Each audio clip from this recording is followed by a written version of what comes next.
Hello everyone, मैं जितेंद्र कुमार। तो आप सभी का टेस्टोपीडिया ऑनलाइन क्लासेस के अंदर हार्दिक स्वागत है। फ्रेंड्स, एसएससी जीडी, रेलवे या फिर बैंकिंग का कोई भी एग्जाम हो दोस्तों, उन एग्जाम्स के पॉइंट ऑफ व्यू से जो मोस्टली जितने भी क्वेश्चंस एग्जाम के लिए इंपॉर्टेंट है, उन सारे क्वेश्चनों के हम यहाँ पे डिस्कस कर रहे हैं विथ बेसिक कॉन्सेप्ट और विद इन शॉर्ट ट्रिक के साथ के अंदर। तो उम्मीद करता हूँ दोस्तों ये जो सेशन जो हम कंटिन्यू चला रहे हैं वो आप लोगों को काफी पसंद आ रहा होगा। तो इसी प्रकार से अगर आपको और वीडियोस यहाँ पे हम प्रोवाइड करवा रहे हैं, काफी अच्छा शानदार मैटर हम आपको प्रोवाइड करवा रहे हैं, तो अपने दोस्तों को भी शेयर कीजिएगा दोस्तों। तो कि जो भी स्टूडेंट तैयारी कर रहे हैं एसएससी जीडी के लिए, रेलवे के लिए, क्योंकि रेलवे का दोस्तों अपकमिंग नोटिफिकेशन है वो एएलपी प्लस एन के लिए आ चुका है, ठीक है ना। तो जल्दी आपको एएलपी वगैरह हो गया, एनटीपीसी हो गया, इसके अलावा आरआरसी ग्रुप डी के लिए भी आपको नोटिफिकेशन है वो जल्दी प्रोवाइड हो जाएगा दोस्तों। तो जो भी स्टूडेंट्स तैयारी कर रहे हैं इन सारे कॉम्पिटिशन के एग्जाम्स के लिए दोस्तों, उनके लिए काफी सुनहरा मौका यहाँ पे है।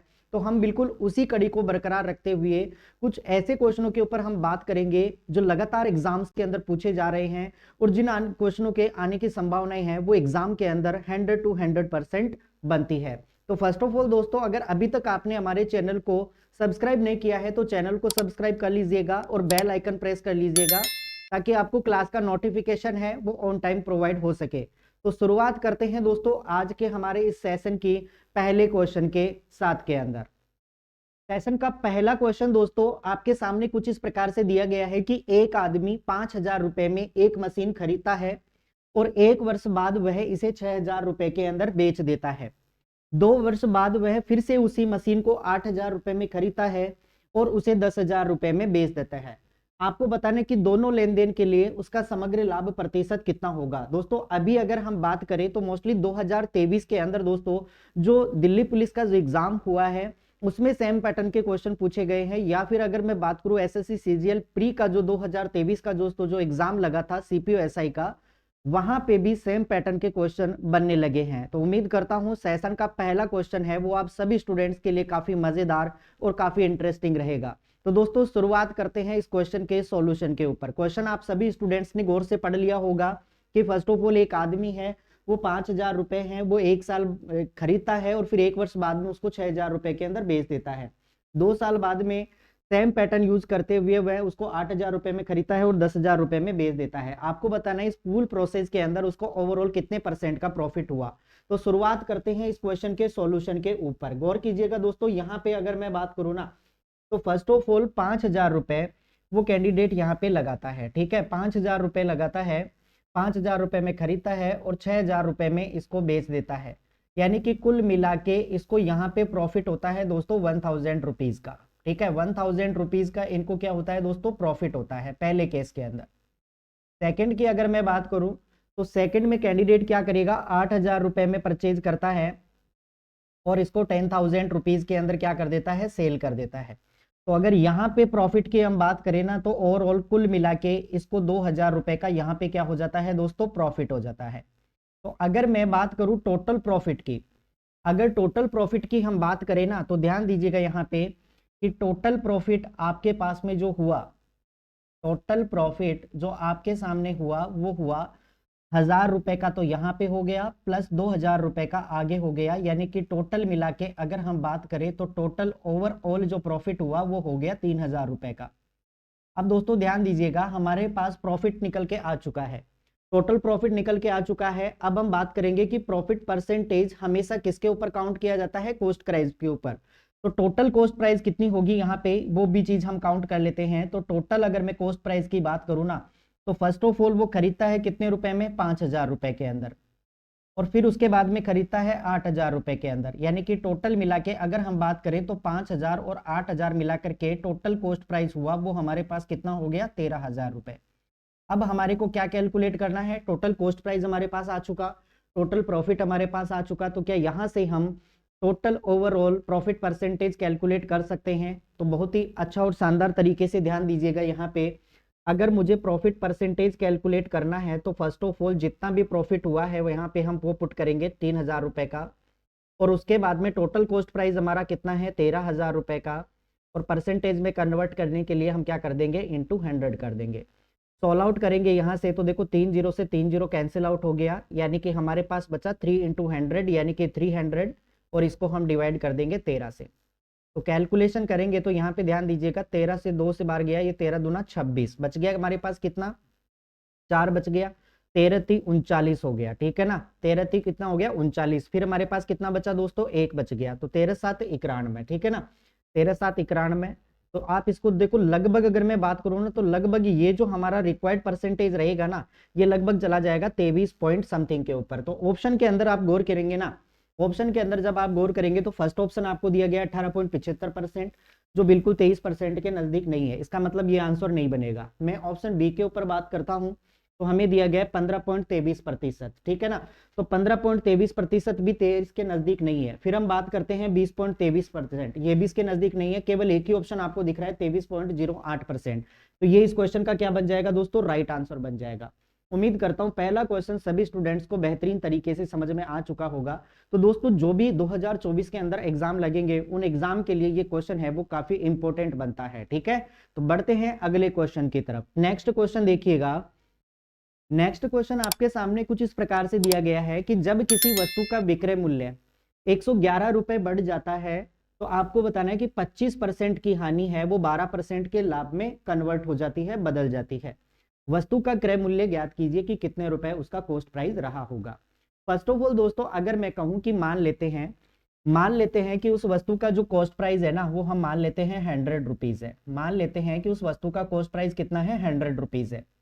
अब ध्यान दीजिएगा, फर्स्ट ऑफ ऑल अगर 100 रुपीज में कोई चीज हमने परचेज की है तो फर्स्ट ऑफ ऑल हमें 25% की हानि हो रही है। 25% की हानि का मतलब है कि जो सेलिंग प्राइस हमारे पास, कॉस्ट प्राइस अगर 100 रुपए था तो 25% की हानि के साथ में ये कितने में बेचा जाएगा भाई, 75 रुपए के अंदर बेचा जाएगा। बात क्लियर हो गई। अब ध्यान दीजिएगा, 25% की जो हानि है ना वो 12% के लाभ में कन्वर्ट हो जाती है। मुझे बताओ 12% का लाभ कब होगा, जब आप कितने में बेचोगे, 100 के आर्टिकल को कितने में बेचोगे, 112 रुपए के अंदर बेचोगे। तो first of all selling price हमारा कितना है, 75 रुपीज, सेकेंड सेलिंग प्राइस हमारा कितना है, 112 रुपए। तो यहाँ पे ध्यान दीजिएगा विक्रय मूल्य हमारा टोटल कितना इंक्रीज हो रहा है, तो 112 यानी 75 से मैं 112 पे चलूंगा तो ओवरऑल कितना बढ़ जाएगा दोस्तों। तो अगर बढ़ने की बात करें ना तो 12 से में से 5 घटाया हमने, कितना हुआ 7, यहाँ पे 10, 10 में से 7 घटाया कितना बना 3, यानी कि टोटल मिला के हमारे पास सेलिंग प्राइस जो इंक्रीज हुआ है वो कितना हुआ है दोस्तों, 37 इंक्रीज हुआ है। बट अगर क्वेश्चन की बात करें ना तो क्वेश्चन में टोटल कितना बढ़ रहा है, 111 रुपए बढ़ रहा है, ठीक है ना, टोटल सेलिंग प्राइस कितना बढ़ रहा है, 111 रुपए। तो ये 37 की वैल्यू है ना दोस्तों, ये 111 के बराबर है। अच्छा कितना गुना हुआ दोस्तों, तो अगर हम कहेंगे कि ये 3 गुना हो गया, ठीक है ना। तो हमें क्या कैलकुलेट करना है, कॉस्ट प्राइस। और बताओ कॉस्ट प्राइस की वैल्यू हमने कितनी मानी थी, 100, तो हम इस 100 को भी क्या कर देंगे दोस्तों, 3 गुना कर देंगे। तो 100 को अगर मैंने 3 गुना कर दिया ना तो हमारे पास टोटल कॉस्ट प्राइस है वो कितना निकल के आया, 300 रुपए। ये हमारे इस क्वेश्चन का क्या होगा, अंतिम उत्तर होगा। उम्मीद करता हूं क्वेश्चन आप समझ चुके होंगे। तो अगर मैं ऑप्शन की बात करूं तो पहला ऑप्शन हमारे पास गिवन है 300 रुपए, तो ये डायरेक्ट इस क्वेश्चन का क्या हो जाएगा, राइट आंसर हो जाएगा।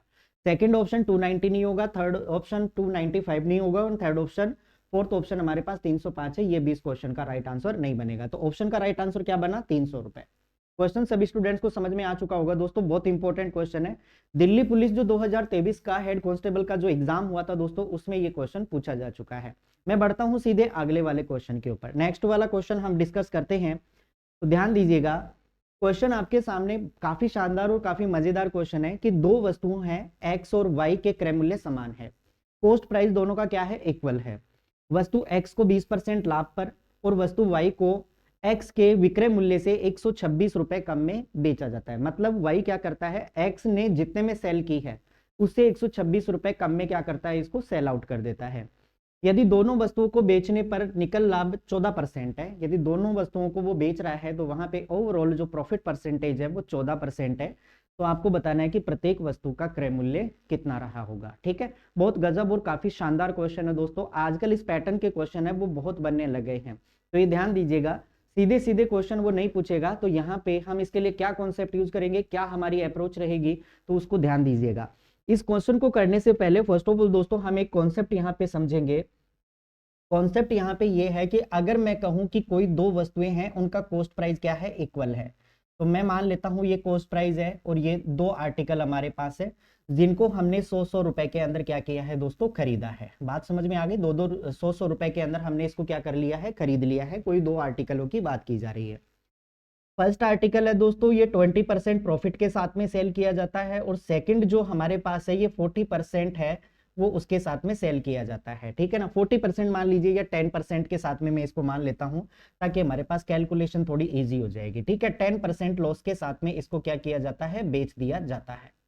अब आपको बताना है यहाँ पे कि अगर 100 में हमने आर्टिकल खरीदा है और 20% लाभ के साथ में बेचेंगे, इसका मतलब हमारे पास सेलिंग प्राइस इसका कितना रहा होगा दोस्तों, 120 रुपए। भाई 100 का आर्टिकल 120 में बेचेंगे तभी तो आर्टिकल 20% का प्रॉफिट होगा। ऐसे मैं कहूं कि 100 रुपीज में खरीदा, 10% लॉस के साथ में हमने कितने में बेचा, 90 रुपए के अंदर बेच दिया। अब अगर मैं कहूं कि बताओ टोटल कॉस्ट प्राइस कितना है, तो टोटल 100 प्लस 100 कितना हो जाएगा, 200 रुपीज। और यहाँ पे अगर मैं बात करूँ ना तो टोटल सेलिंग प्राइस हमारे पास कितना हो जाएगा दोस्तों, तो 120 और 90 कितना हो गया हमारे पास, 210 रुपए हो गया। यहाँ तक बातें सभी स्टूडेंट्स को समझ में आई क्या। अब ध्यान दीजिएगा, कॉस्ट प्राइस हमारे पास कितना है, 200 रुपए, विक्रय मूल्य हमारे पास कितना है, 210 रुपए। तो मुझे बताओ यहाँ पे प्रॉफिट है वो कितने रुपए का हो रहा है, तो यहाँ पे हम बात करेंगे तो 10 रुपए का हमें क्या हो रहा है, यहाँ पे प्रॉफिट हो रहा है। और प्रॉफिट परसेंटेज कैलकुलेट करने के लिए हम क्या करेंगे दोस्तों, कि जितना भी हमें प्रॉफिट हुआ है वो नीचे हमारे पास कॉस्ट प्राइस जो कितना है टोटल 200 रुपए, और परसेंटेज में कन्वर्ट करने के लिए 100। तो यहाँ पे 2 जीरो से 2 जीरो कैंसिल आउट हुआ और 2 से हमारी यहाँ पर निकल के आ गया, रिक्वायर्ड परसेंटेज कितना आया, 5%। यहाँ पे दोस्तों इस क्वेश्चन को समझाने का पर्पज हमारे पास इतना था कि जब भी आपके पास में ध्यान दीजिएगा, हमने यहाँ पे 5% कैलकुलेट किया है, तो जब सेलिंग प्राइस सब कॉस्ट प्राइस क्या हो, इक्वल हो, जब कॉस्ट प्राइस क्या हो दोस्तों, इक्वल हो, उस केस में आपको यहाँ पे कॉन्सेप्ट क्या काम में लेना है कि जब आपके पास में कॉस्ट प्राइस इक्वल हो ना, तो उस केस के अंदर दोस्तों जो हमारा फर्स्ट परसेंटेज है वो कितना है, 20%, सेकंड परसेंटेज कितना है, 10%, ठीक है ना। तो इन दोनों का आपको क्या निकाल देना है दोस्तों, एवरेज निकाल देना है, ठीक है ना। ये प्लस का है, ये माइनस का है, इनका क्या निकाल देना है, हमें एवरेज निकाल के देना है, ठीक है ना। तो 20 में से 10 घटाया तो हमारे पास कितना बच गया, 10, और 10 में अगर मैं 2 से डिवाइड करूंगा तो हमारे पास एवरेज कितना आया, 5। यानी कि हम इसको डायरेक्ट भी कैलकुलेट कर सकते थे दोस्तों कि जब भी आपके पास में कॉस्ट प्राइस इक्वल हो तो उस केस में जो भी आपके पास में प्रॉफिट या लॉस परसेंटेज होता है उनका आप क्या निकाल देंगे, डायरेक्ट एवरेज निकाल देंगे। तो एवरेज निकालने पर भी आपके पास में सेम ही आंसर आएगा जैसा हम इस पूरी प्रोसेस को करने पर निकल करके आता है। अब चलते हैं हम सीधा क्वेश्चन के ऊपर कि वास्तव में हमारा क्वेश्चन क्या था और हम इस प्रोसेस से क्या वैल्यू समझ चुके हैं कि किस प्रकार से हम इस क्वेश्चन को कर पाएंगे। फर्स्ट ऑफ ऑल आपको दिमाग के अंदर दोस्तों ये चीज बैठ जानी चाहिए कि मैंने बताया कि जब आपके पास में कॉस्ट प्राइस इक्वल हो तो उस केस में अगर आपको डायरेक्ट वैल्यू कैलकुलेट करनी है तो आपको क्या करना पड़ेगा, जो भी आपके पास में प्रॉफिट और लॉस परसेंटेज गिवन है इनका क्या निकाल देंगे, हम डायरेक्ट एवरेज कैलकुलेट निकाल देंगे, तब भी हमारे पास रिक्वायर्ड परसेंटेज उतना ही आएगा जितना ओवरऑल पहले आ रहा था। अब इसको हम अप्लाई करते हैं हमारे क्वेश्चन के अंदर। तो क्वेश्चन देखो हमारे को गिवन है यहाँ पे कि x और y दो समान मूल्य हैं, एक हमारे पास x है और एक हमारे पास y है। x को 20% लाभ के ऊपर बेचा जाता है, x को 20% लाभ के ऊपर बेचा जाता है, और आगे कहा गया है कि वस्तु y को x के विक्रय मूल्य से 126 रुपए कम में बेचा जाता है। तो इसकी कहानी तो हम बाद में देखेंगे। यदि दोनों वस्तुओं को बेचने पर निकल लाभ कितना होता है, 14% का। ओवरऑल हमें अगर मैं बात करूं ना तो टोटल परसेंटेज कितना हो रहा है, 14% का हमें क्या हो रहा है, परसेंटेज प्रॉफिट हो रहा है। अब दोस्तों ध्यान दीजिएगा ये 14% ओवरऑल है, मतलब इन दोनों को मिला करके, तो ये क्या है दोस्तों, ये एक तरह से एवरेज है। बात समझ में आ गई, ये क्या है हमारे पास, एवरेज। तो यहाँ पे अगर 20% है तो टोटल कितना होना चाहिए, 28%। भाई 14 का डबल कितना होगा, 28%। तो 20% तो ये है, तो यहाँ पे कितना हो जाएगा दोस्तों, 8% हो जाएगा। मुझे बताओ बात समझ में आई क्या सभी स्टूडेंट्स को। तो यहाँ पे कितना आ जाएगा 20% और यहाँ पे कितना हो जाएगा 28%। भाई दोनों का टोटल है ना, वही तो हमारे पास क्या है, 14% है। अब क्वेश्चन में क्या कहा गया है कि इसका सेलिंग प्राइस हमारे पास ये वाला है और इसका सेलिंग प्राइस हमारे पास ये वाला है। अब y क्या करता है, x के विक्रय मूल्य से, x कितने में बेचता है, 8% के अंदर से 126 रुपए कम के अंदर बेचता है। y क्या करता है, x से 126 रुपए कम में बेचता है। तो मुझे बताओ यहाँ पे अगर मैं बात करूँ ना तो x कितने में बेच रहा है 20 रुपए के अंदर, y कितने में बेच रहा है 8 रुपए के अंदर। तो मुझे बताओ y है वो x से कितने रुपए कम में बेच रहा है। तो यहाँ पे अगर मैं बात करूंगा ना तो 20 माइनस 8 कितना हो जाएगा भाई 16%, ठीक है ना, सॉरी 12%। कितना हो जाएगा भाई 12%। भाई 20 में से जब आप 8 घटा दोगे ना तो आपके पास में कितना आ जाएगा 12%। और ये 12% की वैल्यू है ना दोस्तों, ये किसके बराबर दी हुई है 126 के बराबर दी हुई है, ठीक है। भाई 20% और 8% इन दोनों के बीच का डिफरेंस कितना आ गया 12%। 12% की वैल्यू किसके बराबर है 126 के बराबर है। हमें किसकी वैल्यू निकालनी है पूरा 100%। इसने क्या पूछा है क्वेश्चन के अंदर कि वस्तु का क्रय मूल्य कितना होगा, तो 100% की वैल्यू हम कैलकुलेट करेंगे। तो कैसे करेंगे 126 बटा हमारे पास कितना हो जाएगा 12 और परसेंटेज में कन्वर्ट करने के लिए 100 से हम इसको मल्टीप्लाई कर देंगे। अब इसको हम सॉल्व आउट करते हैं। तो देखो यहाँ से कटा ये 12 एकम 12 और यहाँ पे हो जाएगा ये 12 पंजे 60, मतलब 1.5 हो जाएगा। 1.5 को आप 100 से मल्टीप्लाई कीजिए दोस्तों तो आपका रिक्वायर्ड आंसर आ जाएगा, वो कितना आ जाएगा 150, ठीक है 150, ठीक है सॉरी वहां पे आ जाएगा आपका आंसर कितना 1500। 1500 इस क्वेश्चन का क्या बनेगा राइट आंसर बन जाएगा। उम्मीद करता हूँ सभी स्टूडेंट्स को ये बात समझ चुके होंगे कि गौर कीजिएगा यहाँ पे किस प्रकार से हम इस क्वेश्चन को सोल्व आउट करेंगे कि 20% और 8% दोनों का डिफरेंस हमारे पास कितना आया 12%। 12% की वैल्यू किसके बराबर हुई दोस्तों 126 के बराबर हो गई।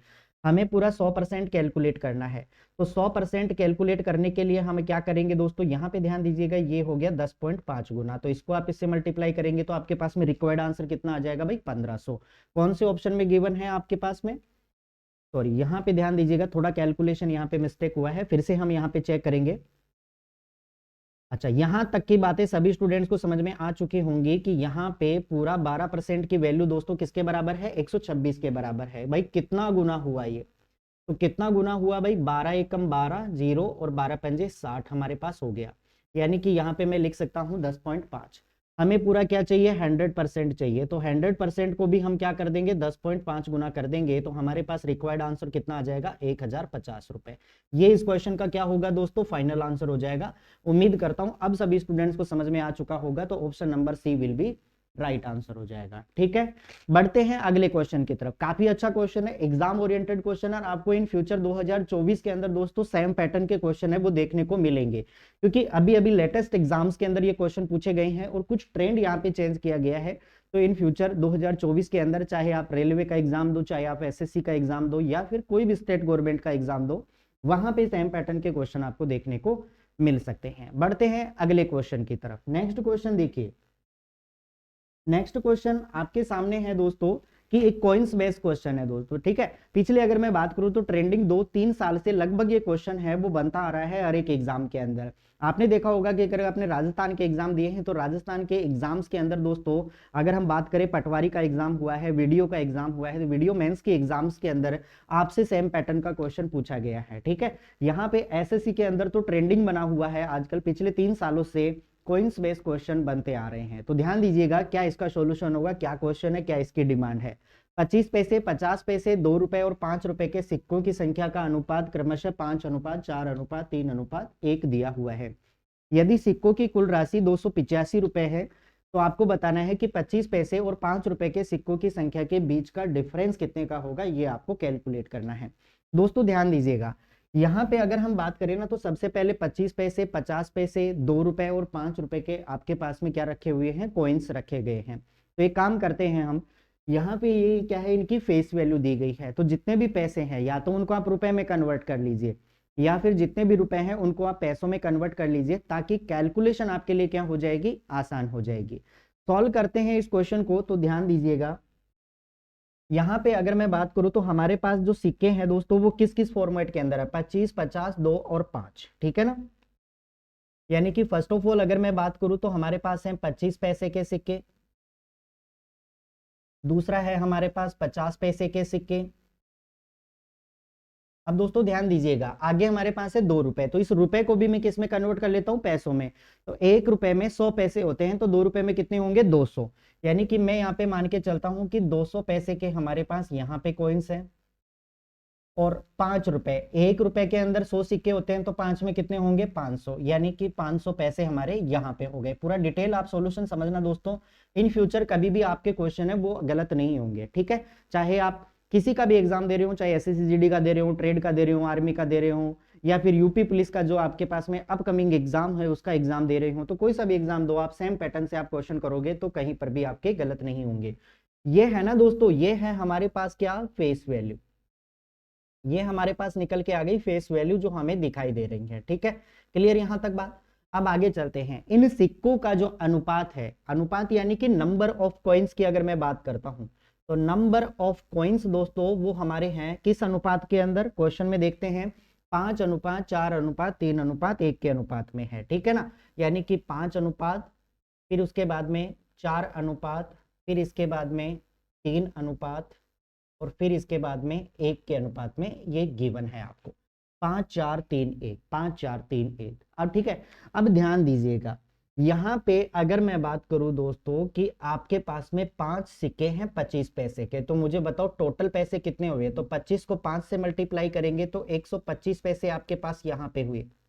अगर मैं कहूं 4 सिक्के हैं 50-50 पैसों के, तो एक सिक्का आपके पास में अगर 50 पैसे, 4 सिक्के टोटल कितने के हो गए भाई, 200 पैसे के हुए कि नहीं, मुझे बताओ। ऐसे ही अगर मैं बात करूं यहाँ पे, तो 200 पैसे के कितने सिक्के हैं, 3 सिक्के, तो टोटल पैसे कितने हुए भाई, 600 पैसे। और अगर मैं आगे बढ़ता हूं तो 500 पैसे के हमारे पास केवल एक ही सिक्का है, इसका मतलब उसमें 500 ही पैसे हुए होंगे। तो ये क्या है दोस्तों, हमारे पास ये निकल के आया है वैल्यू ऑफ कॉइन्स। क्या है, वैल्यू ऑफ कॉइन्स हमारे पास ये वैल्यू गिवन है। अब ध्यान दीजिएगा, अगर मैं कहूं कि टोटल पैसे हमारे पास यहाँ पे कितने बने दोस्तों, तो मैं इन सभी को क्या कर देंगे, ऐड कर देंगे। तो इन सभी को अगर हमने ऐड किया ना, तो टोटल हमारे पास पैसे कितने हुए दोस्तों, 5। फिर आगे ध्यान दीजिएगा, यहाँ पे हुआ हमारे पास 2, फिर इसके बाद में 1 और 2 3, 3 और 6 कितना हुआ 9, 9 और 5 कितना हुआ 14। यानी कि हमारे पास टोटल उस बैग में कितने पैसे हुए, 1425 पैसे हुए। बट अकॉर्डिंग टू क्वेश्चन दोस्तों हमें क्या कहा गया है कि आपके पास में टोटल जो पैसे हैं ना, यानी कि रुपए आपके पास में कितने हैं, 285 आपके पास रुपए है। ठीक है, 285 रुपए आपको गिवन है। तो यहाँ पे अगर मैं कहूं कि ये 285 रुपए हैं, तो क्या इसको मैं पैसों में कन्वर्ट करूंगा, तो 285,000 ये आपके पास में इतने पैसे हो जाएंगे कि नहीं, मुझे बताओ।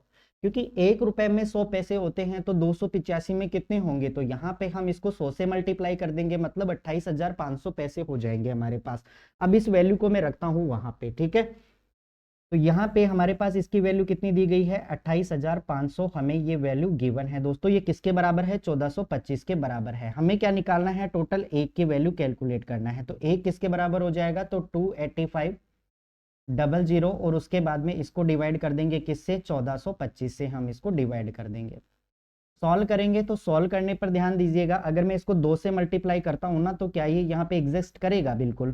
ठीक है, तो यहाँ से अगर मैं इसको 2 से मल्टीप्लाई करता हूँ ना, तो 5 दूनी 10 हो जाएगा, 2 दूनी 4 और 1 5, 4 दूनी 8। बिल्कुल ये दोस्तों कितनी बार चला जाएगा, ये 20 टाइम यहाँ से कैंसिल आउट हो जाएगा। ठीक है, तो एक की वैल्यू आपके पास में कितनी निकल करके आ गई दोस्तों, 20 निकल करके आ गई। अब हमें क्वेश्चन में क्या पूछा गया है, अब आपको क्वेश्चन में ये पूछा गया है कि 25 पैसे के और 5 रुपए के सिक्कों के बीच में डिफरेंस कितने का है। तो मुझे बताओ 25 पैसे और 5 रुपए के जो कॉइन्स का डिफरेंस है ना, वो कितना आ रहा है। तो ध्यान दीजिएगा, 25 पैसे के हमारे पास कॉइन्स कितने हैं, 5, और 5 रुपए के हमारे पास कॉइन्स कितने हैं, 1। बताओ इन दोनों का डिफरेंस हमारे पास कितना आ रहा है, 4।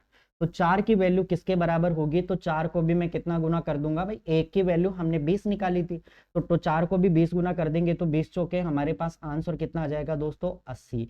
यानी कि उस बैग के अंदर 25 पैसे और 5 रुपए के जितने भी सिक्के हैं उनके बीच का डिफरेंस दोस्तों कितना निकल करके आएगा, 80 निकल करके आएगा। तो ये इस क्वेश्चन का क्या हुआ, राइट आंसर हो गया। कौन से ऑप्शन में गिवन है, ऑप्शन नंबर सी के अंदर ये क्वेश्चन गिवन है। तो उम्मीद करता हूं पैटर्न सभी स्टूडेंट्स को समझ में आ चुका होगा कि तो किस प्रकार से हम इन क्वेश्चनों को करेंगे।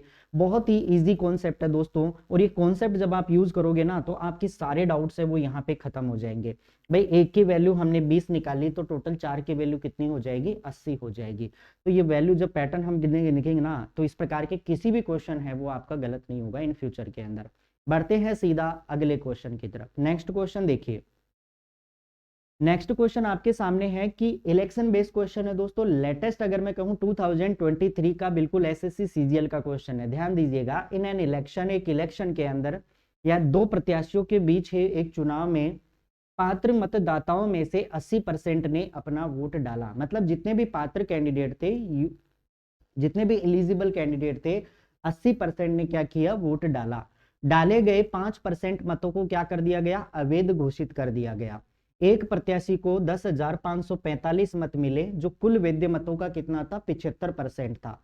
पात्र मतदाताओं की संख्या कितनी है, ये आपको कैलकुलेट करना है। फर्स्ट ऑफ ऑल दोस्तों, इस क्वेश्चन को करने के तरीके बहुत हो सकते हैं, लेकिन ध्यान दीजिएगा, पात्र मतदाताओं की टोटल हमें संख्या पूछा है। मैं मान लेता हूं कि टोटल वैलिड वोटर हमारे पास कितने हैं, x है। टोटल वैलिड वोटर हमारे पास कितने हैं, x है। अब मैं बात करता हूं कि x में से 80% ने अब वोट डाला, तो मुझे बताओ 80%, 80% का फ्रैक्शन कितना हो जाएगा भाई, 4/5 हो जाएगा। मतलब 4/5 लोगों ने, x के 4/5 लोगों ने वोट डाला। यहां तक बात क्लियर हो गई। अब डाले गए मतों में से 5% को अवैध घोषित कर दिया गया। मुझे बताओ 5% की अगर मैं बात करूं ना, तो 5% को क्या हम 1/20 लिख सकते हैं? तो 20 में से एक इनवैलिड है, अवैध है, तो इसका मतलब 19 क्या रहे होंगे, वैध वोट रहे होंगे। तो इसका मतलब 19/20 हमारे पास क्या है, वैध वोट है। बात क्लियर हो गई। अब क्या करता है, एक प्रत्याशी को 10,545 वोट मिले, जो कुल वैध मतों का कितना परसेंट था, 75% था। अच्छा, वैध मत हमारे पास ये आ चुके हैं, इसका 75% मतलब 3/4, 75% का मतलब 3/4, तो इसका 3/4 कैंडिडेट को मिले। लेकिन वास्तव में उस कैंडिडेट को मिले ये, लेकिन एक्चुअल में मिले कितने भाई, 10,545 उसको वोट मिले, ऐसा क्वेश्चन में कहा गया है। बस इस इक्वेशन को सॉल्व करना है, आपका आंसर आ जाएगा। ध्यान दीजिएगा किस प्रकार से करेंगे। 4 से हमारे पास 4 कैंसिल हो गया, ठीक है। आगे बढ़ते हैं, तो आगे देखो, अगर मैं इसको 19 से काट देते हैं, या 5 और 4 9 5 14 और 1 15, बिल्कुल ये 3 से भी एग्जैक्टली कट पा रहा है, तो 3 से इसको काटेंगे तो 3 तिया कितना हो जाएगा हमारे पास, 9 हो जाएगा। 3 पंजे 15, फिर 3 एकम 3 और 3 पंजे 15।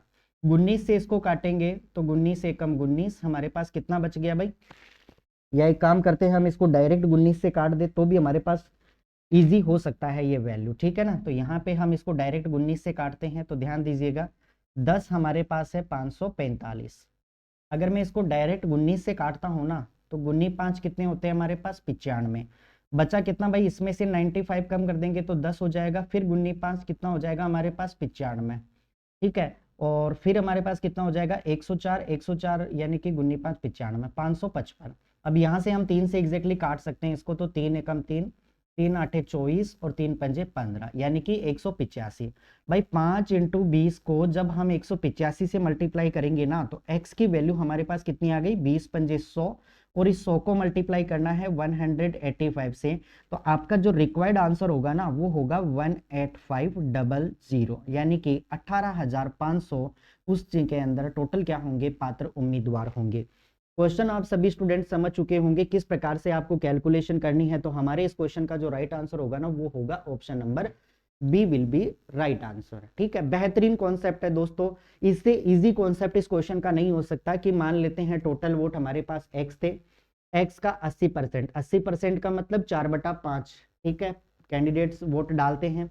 अब जितने भी डाले गए हैं उसका 5%, 5% का फ्रैक्शन कितना होता है, 1/20, यानी कि टोटल वोट 20 थे, 20 में से एक है वो इनवैलिड है, तो बचे कितने हमारे पास, 19/20, ये क्या हो जाएंगे, वैलिड वोट हो जाएंगे।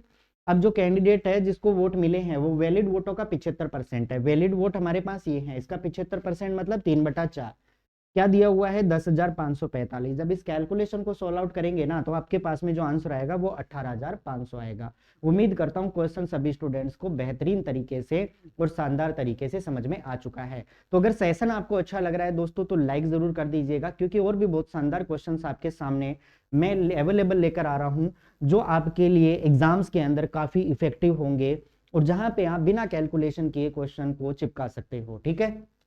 ध्यान दीजिएगा, अगला क्वेश्चन आपके पास में एक सिंपल इंटरेस्ट का क्वेश्चन है कि यदि समान ब्याज दर पर 500 रुपए का 4 वर्ष और 700 रुपए का 2 वर्ष का साधारण ब्याज टोटल 280 रुपए हैं, तो आपको बताना है कि वह रेट ऑफ इंटरेस्ट कितना परसेंट का रहा होगा। फर्स्ट ऑफ ऑल दोस्तों, अगर आपको इसका बेसिक इनपुट पता है तो आप इस क्वेश्चन को झट से सॉल्व आउट कर सकते हो, ठीक है। वरना अगर बेसिक इनपुट्स आपको पता नहीं है, तो वहां पे आपको कैलकुलेशंस करनी पड़ेंगी। अब ध्यान दीजिएगा, आपके पास में रेट क्या है, समान है, इक्वल है दोस्तों दोनों केस के अंदर, ठीक है। तो इसके बाद में ध्यान दीजिएगा, अगर मैं आपसे कहूं कि मूलधन इंटू दर इंटू समय बटा 100, तो अगर हम यहाँ पे ये कहें कि देखो परसेंटेज से ये दो दो जीरो है वो तो कैंसिल आउट हो जाएगा, तो 5 को 20 से गुणा किया तो 5 के 20, ये हमारे पास रेट आ गई। इधर 7 को 2 से गुणा किया, 7 दूनी 14, ये हमारे पास दूसरी रेट आ गई। टोटल हमारे पास ये वाला ब्याज और ये वाला ब्याज, हमारे पास टोटल ब्याज कितना आ गया दोस्तों, 280 रुपए, ऐसा क्वेश्चन में दिया गया है। ठीक है ना, 280 रुपए दिया गया है। ये ब्याज और ये ब्याज मिला करके टोटल 280 रुपए दिए गया है। तो मुझे बताओ 20 और 14 हमारे पास कितना हो गया भाई, 34। 34 आर किसके बराबर है, 280 के बराबर है। मुझे केवल रेट ऑफ इंटरेस्ट आर की वैल्यू चाहिए, तो इसका मतलब 280 बटा हम कितना कर देंगे, 34 कर देंगे। सॉल्व आउट करेंगे तो 2 से 1 कटा दोस्तों 17 बार, 2 से ये कटा दोस्तों 140 बार, यानी कि कुल मिला के हमारे पास बना 140 बटा 17। सॉल्व आउट करेंगे, 17 अंटे कितने होते हैं भाई, 136 होते हैं। बचा कितना हमारे पास, 4। 8 से ही 4 बटा 17 आपके इस क्वेश्चन का क्या हो गया, रिक्वायर्ड परसेंटेज हो गया। उम्मीद करता हूं ये क्वेश्चन भी सभी स्टूडेंट्स को बेहतरीन तरीके से समझ में आ चुका होगा। ऑप्शन की बात करते हैं तो फर्स्ट ऑप्शन दोस्तों 9 से ही 3 बटा 17 नहीं है, 6 से ही 5 बटा 17 नहीं है, 8 से ही 5 बटा 17 नहीं है। अब ध्यान दीजिएगा यहाँ पे 17 इंटे 136, ठीक है भाई, 8 7 8 136 हो गया। बचा कितना हमारे पास, 4। तो 8 से ही 4 बटा 17। ध्यान दीजिएगा यहाँ पे 5 बटा 17 की जगह आप कितना करेंगे, 4 बटा 17% आपके इस क्वेश्चन का क्या हो जाएगा, राइट आंसर हो जाएगा ऑप्शन नंबर सी। अगर आप बेसिक फॉर्मूला यूज करते हो ना तो भी आपके पास में आंसर पे कोई इफेक्ट नहीं पड़ेगा। अगर मैं कहूँ कि मूलधन हमारे पास कुछ मान लीजिए मूलधन 500 रुपए है, इंटू दर हमारे पास समय कितना है, 4 साल, ठीक है ना। 4 साल इसका हो गया तो 5 के 20 हो गया, 7 दूनी हमारे पास 14 हो गया, टोटल कितना हो गया हमारे पास 34।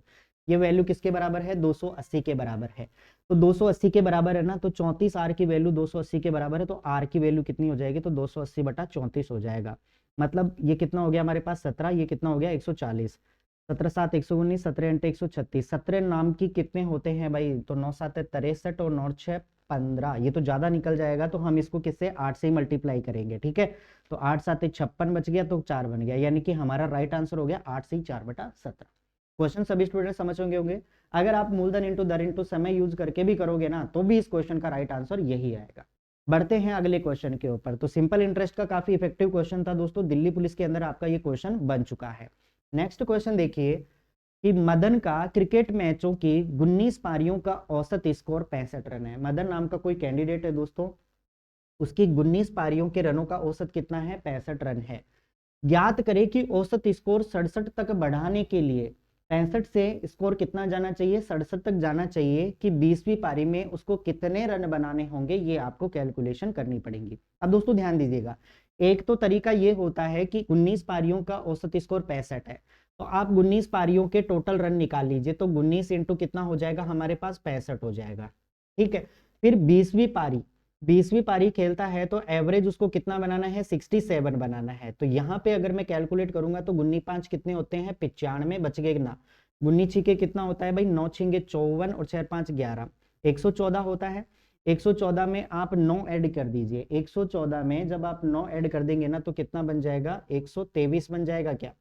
अब 20 इंटू 7 हम करेंगे तो यहाँ पे 7 दूनी 14 बच गया, 1 6 दूनी 12 और 1 13, यानी कि 1340।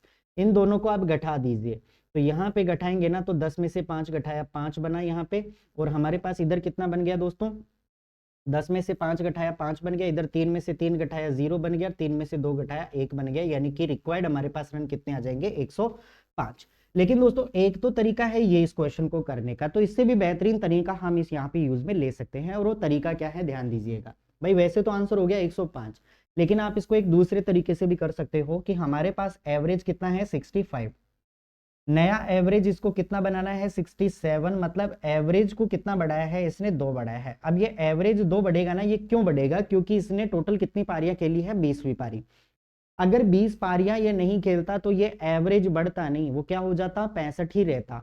तो अगर ये जो हमारे पास 2 बढ़ा है ना, ये इक्वली यदि मैं दोस्तों 20 लोगों के अंदर बढ़ा दूं, ठीक है, यानी कि 20 पारियों के अंदर बढ़ा दूं, तो हमारे पास टोटल कितना बढ़ जाएगा दोस्तों, 40 बढ़ जाएगा। कितना, 40 बढ़ जाएगा।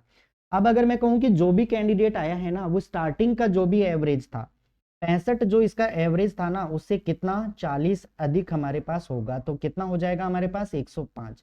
तो इस प्रकार से भी आप इस क्वेश्चन को सोल्व आउट कर सकते हो, यानी कि 105 आपके इस क्वेश्चन का क्या हो गया, राइट आंसर हो गया।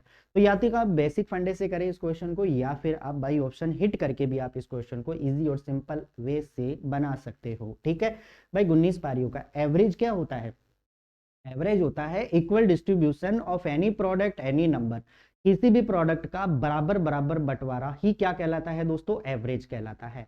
या फिर हम ऐसे कह सकते हैं कि एवरेज कैलकुलेट कैसे करते हैं, राशियों का योग बटा राशियों की संख्या। तो जब आप दोस्तों कि राशियों की संख्या को जब आप औसत से मल्टीप्लाई करेंगे ना, तो आपके पास में आएगा उन राशियों का योग। तो ऐसे ही हमने किया है कि यहाँ पे ये हमारे पास राशियां हैं, इसको मैंने औसत से मल्टीप्लाई कर दिया, तो हमारे पास योग निकल करके आ गया।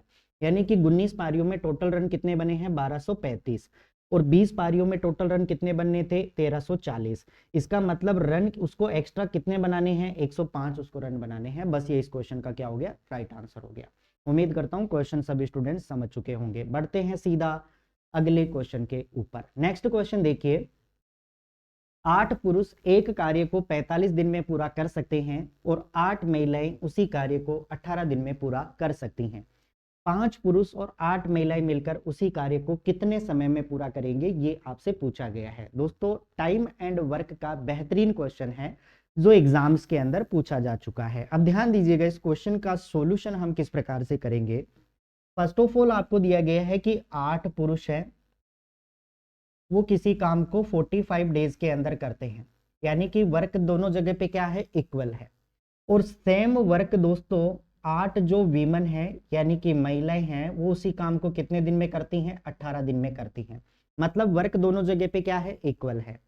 अगर मैं कहूं दोस्तों आपसे कि M1 into D1 upon W1 ये बराबर है M2 into D2 upon W2 के, तो ध्यान दीजिएगा, अगर मैं आपसे कहूं कि W1 बराबर है W2 के, तो दोस्तों अगर ये दोनों चीजें आपस में बराबर है ना, तो ये मान के चलिए कि M1 इंटू D1 ये बराबर होगा किसके, M2 इंटू D2 के बराबर होगा। क्लियर यहां तक बात, बस ये कॉन्सेप्ट आपको ध्यान में रखना है और ये क्वेश्चन नॉर्मल तरीके से हो जाएगा। अभी अगर मैं बात करूं इस क्वेश्चन की, तो दोस्तों 8 से हमारे पास 8 ये कैंसिल आउट हो गया, 9 पंजे 45 हो गया और 9 दूनी 18 हो गया, यानी कि 5 पुरुष ये बराबर हैं दोस्तों कितनी महिलाओं के, 2 महिलाओं के बराबर है। यहां तक की कैलकुलेशन सभी स्टूडेंट्स को समझ में आ चुकी होगी, यानी कि 5 जितने भी पर्सन हैं मेल हैं, उनकी एफिशिएंसी बराबर होगी 2 औरतों के बराबर। मतलब 5 पुरुष उतना ही काम कर पाएंगे जितनी 2 महिलाएं कर पाती है।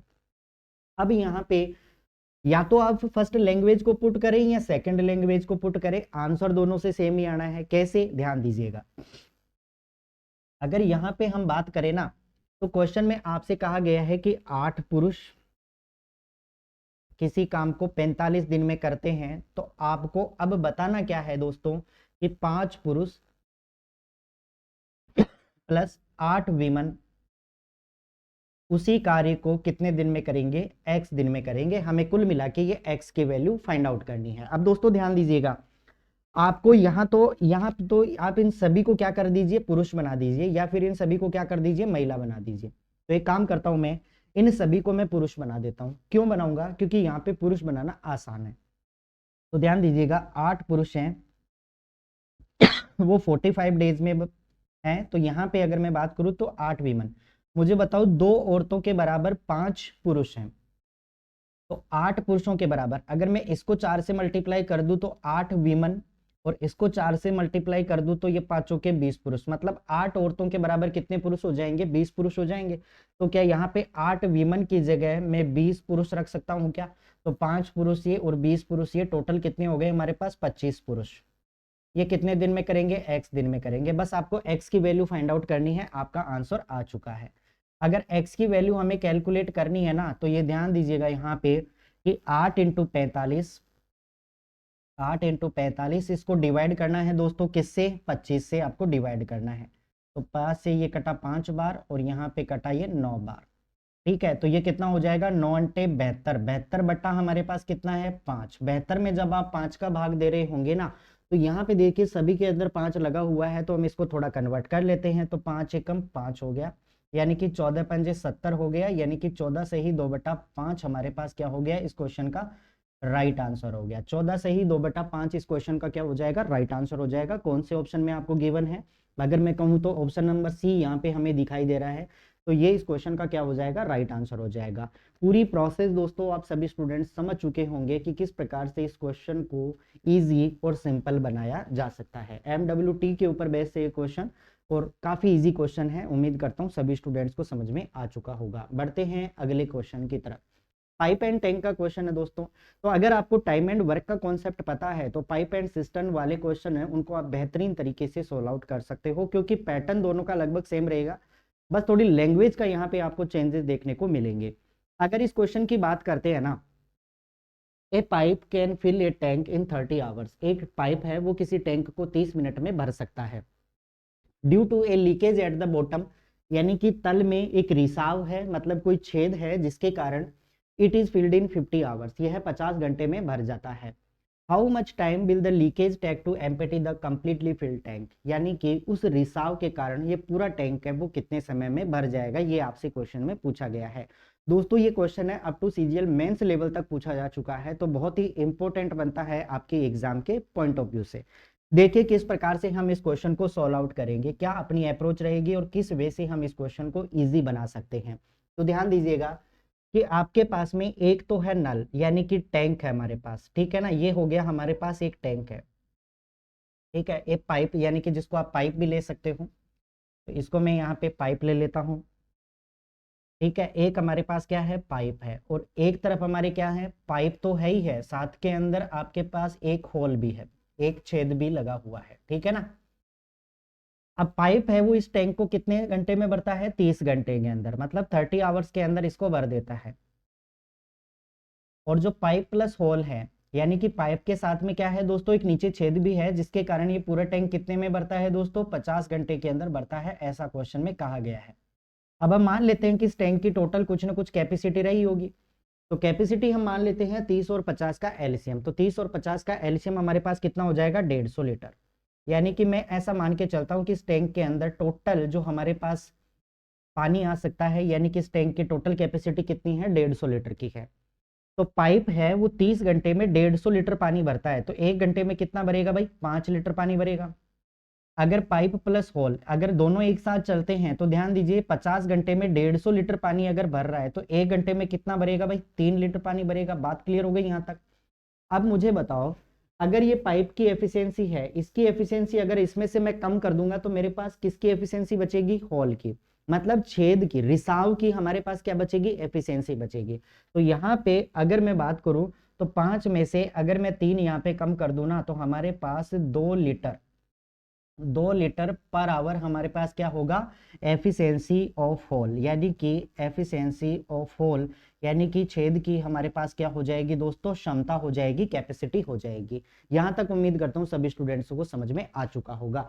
अब ध्यान दीजिएगा, जब हमारे पास उस रिसाव की कैपेसिटी आ चुकी है, टोटल हमारे पास कैपेसिटी आ चुकी है, तो क्या यहां से हम नंबर ऑफ डेज काउंट कर सकते हैं, बिल्कुल इजी तरीके से बना सकते हैं। ध्यान दीजिएगा, अगर मुझे टाइम कैलकुलेट करना है ना, तो टाइम के लिए आपको क्या करना पड़ेगा, टोटल वर्क लेना पड़ेगा और टोटल कैपेसिटी आपको यहाँ पे लेनी पड़ेगी।